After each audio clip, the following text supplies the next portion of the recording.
is Gloria Sue Johnson Weller, and I was born February 22nd, 1945, in Grand Island, Nebraska, at the St. Lutheran Hospital. My mom was Dorothy Lewis, and then she married my dad, Chester Johnson, so she was Dorothy Lewis Johnson. They were married in, I believe it was 1936. I remember them telling the story of when they went to the courthouse to get their marriage license. It was cold, and they were driving their Model T Ford, and when they got out, the handle came off of their car, and they laughed and laughed about that. And they were married at my dad's parents' house in Central City. Well, my dad did a lot of different things. He worked for Thompson Dairy before I was born and when I was really little. But what I remember was he worked at the fertilizer plant in Grand Island until he got his arm caught in a conveyor belt and lost the use of that arm.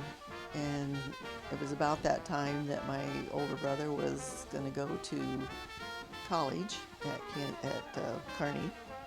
And so he and Mom took over the Fair Acres ice cream shop, turned it into the D&D Drive-In, which was for Dallas and Dorothy.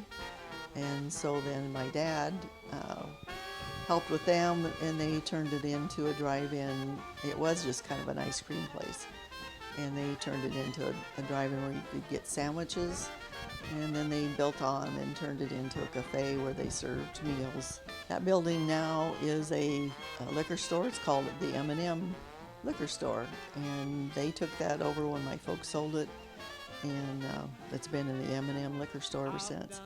There was a brief time when I was in college, when I went to business school, that my folks also had turned that into a liquor store. They thought it would be easier to run with it since all of us kids were gone.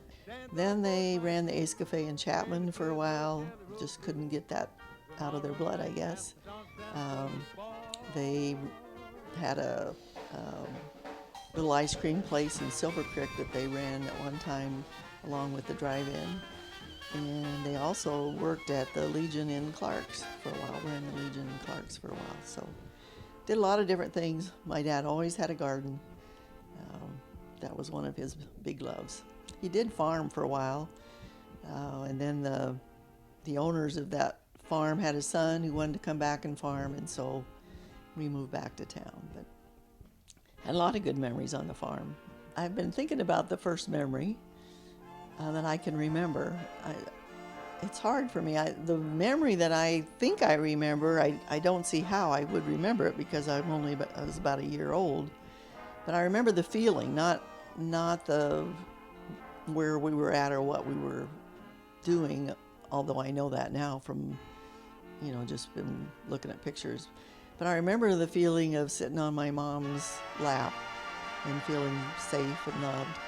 And the reason that sticks out is we took a trip to Tacoma, Washington, where my grandparents lived. And we drove through the mountains, which this would have been 1946, I guess. And at that time, there were no interstates, no good roads. And I remember it being a scary trip, and everybody was nervous, but I was sitting on my mom's lap, and I felt safe and comfortable. So that was really, I was really, really young. I don't know how I could even remember that, but I have that sense. Mom and I took a trip to see my grandparents, and we went on the train. And what I remember from that is we got on the train in Central City. There used to be a depot here. And when the train started to go, I thought we were going the wrong way. I knew we were supposed to go west. I thought we were going east. And I think I've been mixed up on my directions ever since. My mom's parents' names were Alva Lewis, and my grandmother's name was Lois Theodosia Matthews. And then, of course, she was Lois Lewis when they got married. On my dad's side, my grandpa's name was Fred Johnson. He died before I was born. The year I was born, well, right like the year right before I was born, of throat cancer. And at that time, there was no medical help for anybody with throat cancer. And of course, he got it because he chewed tobacco all the time. And my dad talked about him starving to death because, and Dad wouldn't have been very old, in his 20s probably. And then my grandmother's name was Della. Her maiden name was Heath. She came to Omaha on a wagon train through Michigan. And I think they maybe met in Omaha, I'm not real sure. My grandfather came from Sweden as a stowaway when he was about 16 years old, so I've always thought that was amazing that at that age he would hop on a ship and be on his own. Like I said, my grandfather Johnson died before I was born, so I have a picture of him and a few stories, but not much. I remember a lot about my grandma Johnson, and we used to stay with her a lot, and she was an old-fashioned lady. There was no bathroom, indoor plumbing. We had a little porcelain pot that we used in the morning, and it was pretty cold. It sat on the back porch. We didn't have to go outside if we had to get up in the night. She had feather quilts, and she would always tuck us in and say, "Good night, don't let the bed bugs bite." She wasn't a real playful person, but she was easy to be around. She put lemon drops in our oatmeal or in our rice, and we had fun trying to find our lemon drops when we ate them. I remember when she died, I had bronchitis and went to the funeral, but I couldn't go to the cemetery. They wouldn't let me get out of the car because I was so sick, and I felt bad about that. My mom's parents used to live in Grand Island, and Mom, of course, that's where she lived before she and Dad were married. And this would have been in the 30s when times were really tough. And so my grandparents and two of my uncles and my aunt all moved west to find better times because things were just tough around here for the farming community. And so they all moved, but my folks stayed here.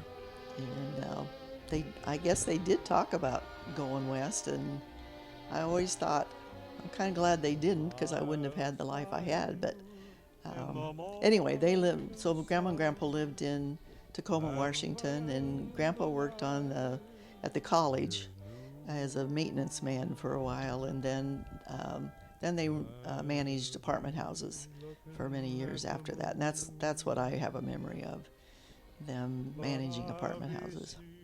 I have strong feelings for my Grandpa Lewis. He after my Grandma Lewis died, he moved back to Central City, and we had a good maybe 15 years of being close to him, so I have a lot of fond memories of Grandpa Lewis. He always could tell jokes, always had a happy outlook, always thought the best. He had different names for our kids. For example, my niece Robin was always Blossom. I don't know if he couldn't remember the names or he just thought up something cute to call him, but it was kind of a fun little quirk he had. When Rex was in Vietnam, he took me out for my birthday, and wanted to be sure that I had a special birthday that year that Rex was gone. And when Todd was born, he wrote a poem for Todd. He wrote a lot of poems throughout his life, but he wrote a special poem about Todd. So kind of a close bond there. My Grandma Lewis, I didn't know her real well. She was pretty stern, I think too, but I think that was just kind of the way it was with the older generation. She made a lot of ceramics. She's pretty talented. She collected salt and pepper shakers and had hundreds of them, and so that was always fun to look through her collection.